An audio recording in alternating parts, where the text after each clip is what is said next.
Me jugez pas, ok? Pour ceux qui connaissent pas encore la bête, ouais, c'est une Nissan 100NX de 94. 1994 pour être plus clair, qui vendait ça à 500 balles. Je l'ai acheté 200 parce que soi-disant le moteur était mort. Bon, il était pas en bon état et très amoché effectivement, mais il était pas mort comme on l'entend.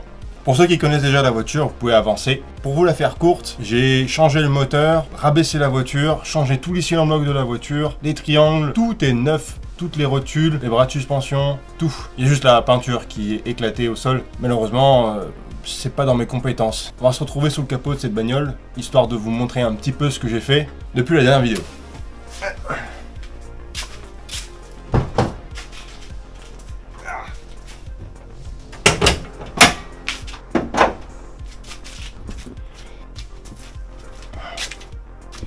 Ah mais du coup il manque de la lumière là. Allez, bougez pas.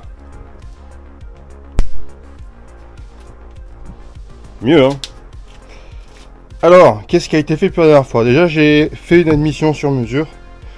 Donc j'ai tout commandé GT2i, enfin en tout cas le bras et le silicone là.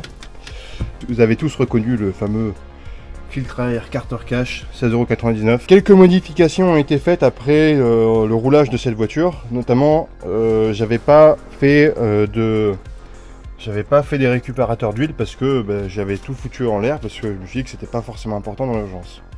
Le fait est que ça sentait l'huile de partout, c'était un peu chiant. J'ai acheté une catch-cam pour relier tout ça. Le fait est que ça sent toujours autant l'huile, donc c'est un peu chiant. Je pense que ça filtre pas assez, il faudrait que je fasse des trucs pour que ça filtre encore plus. Et une modification que j'ai faite aussi sur cette voiture, parce que comme c'est une voiture qui est un peu modifiée, elle a tendance à consommer un tout petit peu plus que qu'elle devait consommer. Donc c'est qu'un 1,6 litre, donc c'est pas censé consommer non plus une tonne. J'ai installé régulateur de pression d'essence réglable avec une bride sur mesure, qui est juste là, qui est sur la rampe d'injection. Normalement, j'étais censé pouvoir régler la pression d'essence et pouvoir mettre à ça à 4,5 bar histoire de mettre de l'éthanol à fond et pouvoir rouler à l'éthanol sans problème. Le fait est que le manomètre qui est là ne fonctionne pas et donc je ne sais à aucun moment comment ce truc est réglé. Je visse et je monte et je descends, mais ce truc là est...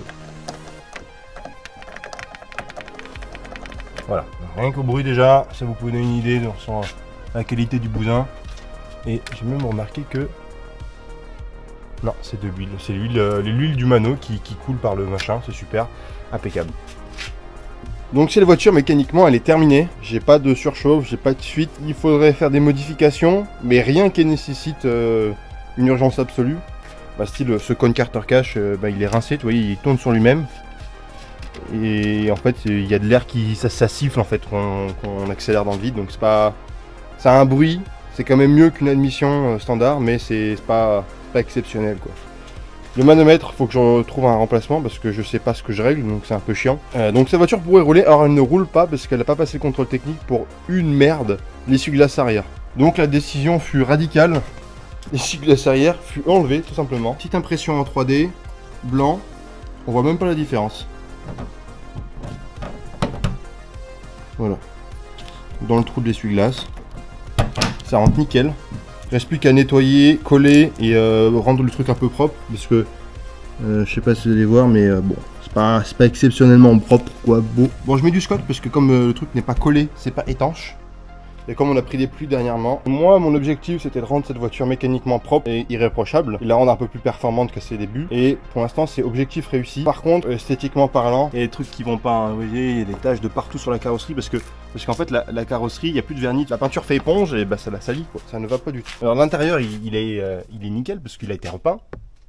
L'esthétique générale de la voiture est complètement à revoir, hein. Mais c'est pas mon domaine, malheureusement. Si je devais me lancer dans une peinture, ce serait peut-être plus ça sur la Supra parce qu'elle est déjà toute démontée, donc voilà. Là, c'est pas le projet, quoi.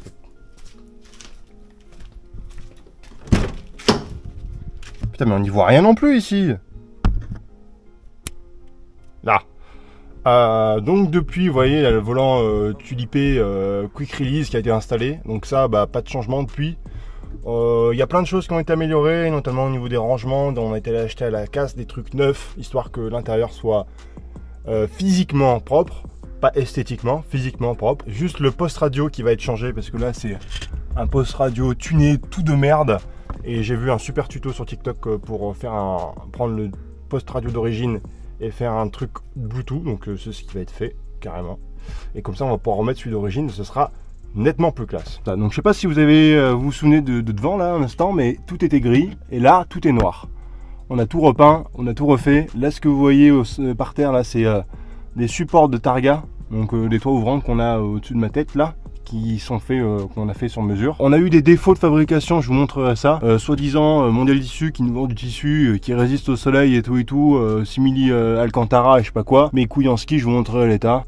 Donc voilà, hein, l'état des soi-disant simili Alcantara qui résistent au soleil. Donc évidemment la couleur de base était noire comme ça, hein. Exactement, et voilà ce que ça a pris. Ça a passé, pour vous dire, ça a passé à peine 2 mois au soleil. Voilà, 2 mois au soleil, c'est mort. Mort, regarde, on dirait c'est limite du blanc, machin. Donc tout ça pour vous dire que la voiture est mécaniquement terminée, elle est en cours de roulage. Là je l'ai rentrée parce que je voulais vous la présenter et surtout que on est arrivé à un moment où elle va plus trop rouler. Et je vais en profiter pour faire une vidange parce que le moteur on l'a acheté d'occasion sur le bon coin quoi. Et du coup je sais pas à quel point le moteur était, dans quel état elle était l'huile à l'intérieur et s'il avait eu le temps de prendre son huile et tout. Donc là il est temps de vidanger, de remettre une huile propre, un filtre à huile propre et voilà. Donc pour revenir un peu à la Supra, parce que j'ai avancé depuis, regardez ça. Le faisceau, je l'ai tout refait, il est propre. C'est d'une beauté. Voilà, il est tout propre. Alors à la base il ressemblait à ça là, donc des vieux trucs plastiques raclés qui servent à rien, donc c'est dégueulasse. Voilà. Donc là j'ai refait un faisceau tout propre, il est impeccable. Mais juste à m'adresser à vous. Vous me suivez, il y en a depuis pas mal de temps. Il y en a qui sont tout récents, qui viennent d'arriver. C'est juste incroyable ce qui s'est passé sur ma dernière vidéo. J'ai eu plein de retours positifs. Merci les gars, vous envoyez du bois, hein. C'est trop bien. Vous m'avez motivé, c'est un truc de fou quoi. Je suis surpris et merci à vous. Ça me fait grand plaisir de voir que ce genre de choses ça vous intéresse. Ça fait super plaisir et merci pour les encouragements. Je sais pas sur quoi va porter la prochaine vidéo puisque de manière générale j'ai pas encore les outils pour continuer la Supra. Et peut-être ça va être sur l'entretien et vidange de cet oignon. Merci de votre soutien et on se retrouve pour une prochaine vidéo. Salut!